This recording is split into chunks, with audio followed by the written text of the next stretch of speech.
हर महादेव। कैसे हो आप सब लोग?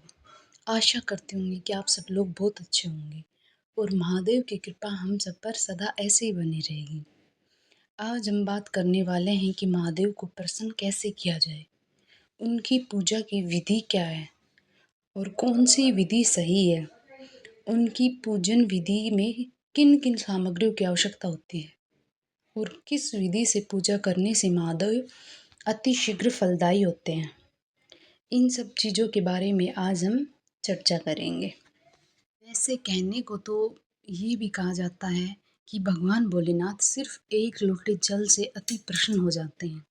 फिर भी मैं आपको कुछ विधियां ऐसे बताऊंगी जिससे महादेव अति शीघ्र प्रसन्न होते हैं और हम पर अपनी कृपा बनाए रखते हैं। और जो विधि आज मैं आपको बताने वाली हूँ, उस विधि से पूजा करने पर मुझे क्या फल की प्राप्ति हुई, ये भी मैं आप लोगों के साथ साझा करूंगी। तो चलिए अब हम बात करते हैं कि कौन कौन सी पूजन सामग्री है। सबसे पहले तांबे के कलश में साफ शुद्ध जल, उसमें कुछ गंगा जल की बूंदें। इसके बाद हमें चाहिए दूध, उसके बाद हमें चाहिए दही, उसके बाद हमें चाहिए शहद, उसके बाद हमें चाहिए घी और हमें चाहिए पिसी हुई चीनी यानी कि शुगर पाउडर। उसके अलावा हमें चाहिए कलावा या मौली, उसके अलावा हमें चाहिए गुड़, उसके अलावा हमें चाहिए सफ़ेद पुष्प। आप कौन से भी सफ़ेद पुष्प ले सकते हैं। उसके अलावा कुछ मौसमी फल जैसे आम, केला या फिर आप अपनी इच्छा अनुसार भी कोई फल ले सकते हैं। उसके अलावा एक रुद्राक्ष और भांग की पत्तियाँ और धतूरे का फल और धतूरे की पत्तियाँ और बेल पत्र की पत्तियाँ, धतूरे का पुष्प, शमी पत्र यानी कि शमी के पत्ते, आकड़े का पुष्प। उसके अलावा हमें चाहिए दुर्वा, अखंडित चावल जो टूटे हुए न हो ऐसे चावल, मूंग के दाने और मिट्टी के दिए जो सर्वोत्तम होते हैं। उसके अलावा इस बात का ध्यान रखिए कि हमें धूप चाहिए, अगरबत्तियाँ नहीं, माचिस, बत्तियाँ। उसके अलावा आप कोई भी चंदन ले सकते हैं जैसे पीला चंदन, लाल चंदन या फिर आप सफ़ेद चंदन ले सकते हैं। जो भी आपके पास उपलब्ध हो आप वो चंदन ले सकते हैं। तो चलिए अब हम बात करते हैं भगवान भोलेनाथ की पूजन विधि। इन सभी सामग्रियों को पूजा की थाल में रखकर हम भगवान भोलेनाथ के मंदिर जाएंगे या फिर घर में ही भगवान भोलेनाथ की पूजा अर्चना करेंगे जिससे वो अति शीघ्र फल देते हैं। सबसे पहले हमने जो एक लोटा जल लिया है, तांबे के कलश में जो एक लोटा जल है जिसमें कुछ गंगा जल की बूंदें डाली हुई हैं, उस एक लोटे जल से भगवान भोलेनाथ का अभिषेक करेंगे। अभिषेक की भी एक विधि होती है, मैं आपको वो विधि बताती हूँ। सबसे पहले हम जो शिवलिंग की जलाधारी होती है उसका मुख सदैव उत्तर की तरफ होता है।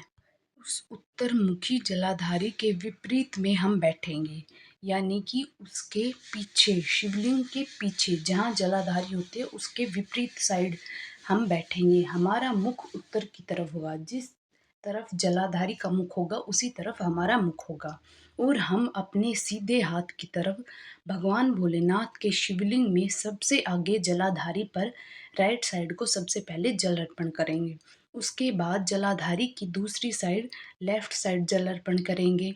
उसके अलावा फिर हम बीच में अशोक सुंदरी वाली जगह पर जल अर्पण करेंगे। उसके अलावा पार्वती मैया के हस्त कमल पर यानी कि शिवलिंग के चारों ओर जल अर्पण करेंगे और फिर उस जल अर्पण को हम गोल घुमाकर, जलाधारी पर गोल घुमाकर भगवान भोलेनाथ पर जल की धारा छोड़ेंगे।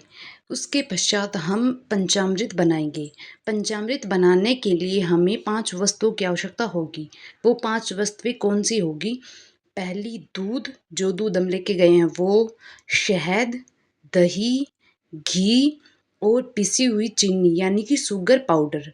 उन सबको हम दूध वाले पात्र में मिला लेंगे। एक बात हमेशा याद रखें कि दूध को हमेशा जब भी भगवान भोलेनाथ के मंदिर जाएं तो उसे या तो चांदी के बर्तन में लेके जाए या मिट्टी के पात्र में या स्टील के पात्र में लेके जाए या फिर आप उसे पीतल के बर्तन में लेकर जाएं। तांबे के बर्तन में कभी भी दूध को नहीं लेकर जाना चाहिए। तो जैसा कि मैंने बताया, आप इन पाँचों सामग्रियों को उस दूध वाले बर्तन में मिला लें। उसके पश्चात आप उस दूध वाले पात्र को सीधा भगवान भोलेनाथ पर अर्पण करें। उस दूध वाले पात्र को यानी कि उस पंचामृत को भगवान भोलेनाथ पर अर्पण करने के पश्चात उसी पात्र में थोड़ा सा साफ जल लेकर भगवान भोलेनाथ को स्नान करवाएं। तत्पश्चात आप भगवान भोलेनाथ के समक्ष जो आप कलावा लेके गए हैं उस कलावे को भगवान भोलेनाथ के चारों ओर लपेटे, जो कि वस्त्र के रूप में होता है। हमने भगवान भोलेनाथ का स्नान करवा दिया, तत्पश्चात हम वस्त्र के रूप में उस कलावे को भगवान भोलेनाथ के शिवलिंग के चारों ओर लपेटेंगे। अगर आप सुहागन स्त्री हैं तो आप उस कलावे को भगवान भोलेनाथ के साथ साथ पार्वती मैया के साथ भी लपेटे, जो कि गठजोड़े के रूप में होता है, यानी कि वस्त्र के रूप में होता है। दोनों को एक साथ वस्त्र के रूप में भी देख सकते हैं आप उस चीज़ को, और गठजोड़े के रूप में भी आप उस चीज़ को देख सकते हैं। तत्पश्चात आप जो भी पुष्प, बेलपत्र और भांग के पत्ते, धतूरे के फल, पुष्प, आंकड़े के पुष्प जो भी लेकर गए हैं, उन